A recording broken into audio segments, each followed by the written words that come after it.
एक धनवान सेठ अपनी पत्नी को घमंड से बोलता है, सुनो, इस शहर में मेरी इज्जत मेरे धन दौलत की वजह से है और लोग तुम्हें भी इज्जत मेरे नाम के पीछे देते हैं, तुम्हारी कोई अलग से पहचान नहीं है। पत्नी बोली, सुनो सेठ जी, घर की लक्ष्मी अगर चाहे तो 1 सेकंड में घर की इज्जत मिट्टी में मिला सकती है और चाहे तो आसमान तक पहुंचा सकती है। आपकी इज्जत मेरे हाथों में है। सेठ हंसकर बोला, तो फिर मौका आने पर दिखा देना। अब शाम को सेठ के घर एक महफिल जमी।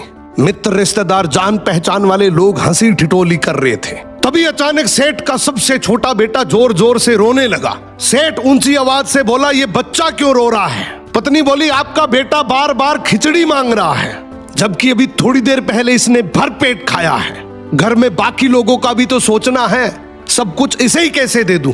ये सुनते ही महफिल में सन्नाटा छा गया। लोग आपस में बात करने लगे कि इतना बड़ा सेठ और घर में खिचड़ी का झगड़ा। सेठ का चेहरा लाल पड़ गया, उसकी इज्जत वहीं धूल में मिल गई। रात को सेठ अपनी पत्नी के पास गया और बोला, ठीक है, मान गया, आज तुमने मेरी इज्जत सबके सामने गिरा दी, अब इसे वापस लाकर दिखाओ। पत्नी बोली, मेरे लिए तो ये चुटकियों का खेल है, बस एक काम करना, उन सबको कल फिर से बुलाओ। अगले दिन फिर से महफिल जमी। हंसी मजाक चल ही रही थी कि बच्चा फिर से रो पड़ा। सेठ बोला, अब क्या हुआ? पत्नी बोली, फिर वही खिचड़ी की जिद। इस बार सेठ मुस्कुराकर बोला, तो फिर खिचड़ी लाकर दो, मैं अपने बेटे को हाथ से खिलाऊंगा और साथ में सभी मेहमानों को भी खिचड़ी परोस दो।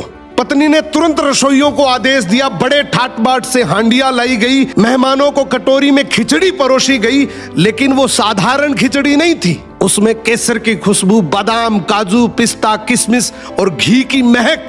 ये खिचड़ी नहीं बल्कि एक शाही व्यंजन था। सभी मेहमान एक दूसरे को देखकर सोचने लगे, इनके घर की खिचड़ी ऐसी है तो इनके भोजनों का स्तर कैसा होगा।